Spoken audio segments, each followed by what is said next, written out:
21 இருந்து நடைபெறுவதாக இருக்கக்கூடிய அந்த கால்வாயை இன்ன வரைக்கும் பணி நடக்குது. ஆனால் ஒரு 350 மீட்டர் அகலம் உள்ள ஒரு கால்வாய் அமைக்கிறதுக்கு அதிகாரிகளால் முடியலை. அதுக்கு டெண்டர் ஒதுக்கப்பட்டிருக்கு, நிதி ஒதுக்கீடு கேட்டிருக்கோம், வேற ஒரு டெண்டர் ஒதுக்கீடு பண்ணணும், அந்த கான்ட்ராக்டர் வரல, இடைத்தரகர்கள் இருக்கிறாங்கன்ற மாதிரியான பல்வேறு கட்ட புகார்கள் அதிகாரிகள் கொடுக்குறாங்க. ஆனால் இதுவரைக்கும் ஒரு காணக்கு ஒரு மூடி அமைச்சு தர்றதுக்கு மாநகராட்சி நிர்வாகத்தால் முடியலை. இந்த மாநகராட்சி நிர்வாகம் தான் திருநெல்வேலியை ஸ்மார்ட் சிட்டியாக மாற்ற போகிறோம் அப்படின்ற ஒரு விஷயத்த சொல்கிறாங்க. எந்த ஏரியா? அசட் தைக்கா தெருவு, 48வது வார்டு, நடுவால ஓடுறது ஓட. இந்த 2 தெருவுலையும் உட்கார்ந்து ஒரு 10 நிமிஷம் அதிகாரிகள் உட்கார்ந்து மனு வாங்க முடியுமா? இன்னைக்கு எங்கேயோ ஒரு மண்டபத்தில் உட்கார்ந்து மனு வாங்குறாங்க, குறை தீர்ப்பு முகாம்ன்றாங்க. குறைகளோட தான் மக்கள் இங்கே உட்கார்ந்துருக்கோம். ஆனால் அதிகாரிகள் இங்கே யாரும் பேச்சுவார்த்தை நடத்துறாங்களே தவிர்த்து ஒரு வாக்குறுதி கொடுத்து எழுதி தரதுக்கு மறுக்கிறாங்க. ஒரு அதிகாரிகள் உண்மையிலேயே மக்களுக்கு நல்லது பண்ணணும்னு நினைச்சாங்கன்னா இன்னைக்கு எழுதி தரட்டும். 3 வருட காலமா மனு வழங்கியாச்சு எல்லா அதிகாரிகளுக்கும், சிஎம் செல் உட்பட எல்லாருக்கும் அனுப்பியாச்சு. ஆனா என்ன அரசியல் தலையீடோ இந்த 2 தெரு மக்களுக்கு மட்டும் இந்த கால்வாயை அமைச்சு தர முடியாது அப்படின்ற ஒரு கொள்கை பிடிப்போட இருக்கிறாங்க அதிகாரிகள். அதிகாரிகள் உண்மையிலேயே மக்களுக்கு பணியாற்றணும், அதற்காக தான் சம்பளம் வாங்குறாங்க. ஆனா இங்க இருக்கக்கூடிய அதிகாரிகள் மெயினா வேலை பார்க்கறது கவுன்சிலர்களுக்கும் சேர்மேன்களுக்கும் மேயர் அவர்களுக்கும் என்ன உத்தரவு தர்றாங்களோ, கட்சிக்காரர்கள் என்ன உத்தரவு பிறப்பிக்கிறாங்களோ அந்த உத்தரவுக்கு தகுந்த மாதிரி மட்டும்தான் நடவடிக்கைகள் எடுக்கிறாங்களே தவிர்த்து மக்களோட குறைகளுக்கு ஏதாவது ஒரு நடவடிக்கை எடுத்திருக்காங்கன்னா மாநகராட்சியை பொறுத்தளவு முழு 0. அதுக்கு இன்னைக்கு என்ன போராட்டம் பண்றீங்க சிராஜ்? அதான் சார், 21 எய்ம்ஸை காணும்னு சொல்லி செங்கலை தூக்கி வந்தீங்கல்ல, இதே செங்கலை இன்னைக்கு மேலப்பாளையத்தில் தூக்குறோம்.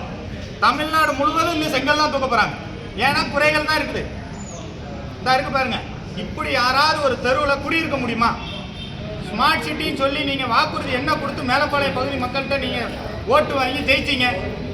அதிகப்படியான வாக்குகள் வாங்கி ஜெயிச்சிருக்கிற இந்த சட்டமன்ற உறுப்பினர்னு உங்களுக்கு சொல்ல தெரியுதுல்ல.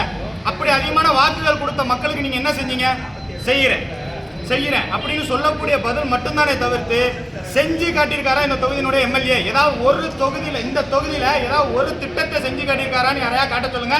அடுத்த எலெக்ஷன்ல ஒட்டு மொத்தமா என் குடும்பத்தோட போய் ஓட்டு டிஎம்கே குத்துறேன்.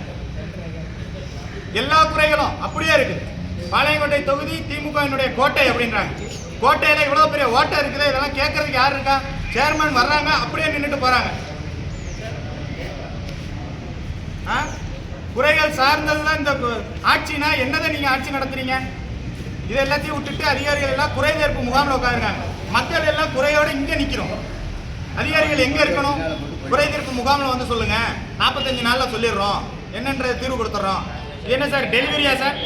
45 நாள்ல 4 வருஷமா இல்லாது 45 நாள்ல முடிச்சு தந்துருவீங்கன்றதுக்கு நம்புறதுக்கு இன்னைக்கு கமிஷனரோ மேயரோ இங்க வந்து எங்களுக்கு உறுதிமொழி தந்து அதை எழுதி தராத பட்சத்தில் நாங்க இங்கே குடியேறும் போராட்டம். ஏன்னா எங்க வீட்டுல இருக்க முடியாது, நாத்தம் தாங்கல, புழுக்களும் ஈக்களும் தான் வீட்டுக்குள்ள நடமாடுது. குடியிருக்க யாருன்னு பாத்தீங்கன்னா வண்டு, பூரா, பாம்பு இது மாதிரிதான் குடியிருந்துட்டு இருக்கு.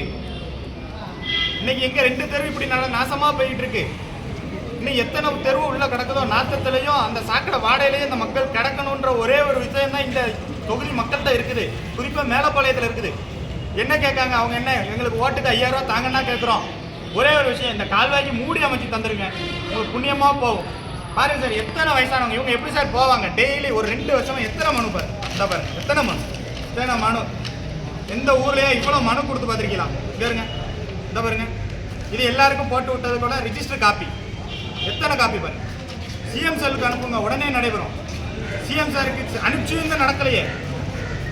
தலக்கணத்தினுடைய உச்சத்தில் இருக்கிறாங்க இங்க அதிகாரிகளும் வார்டு மெம்பரும்.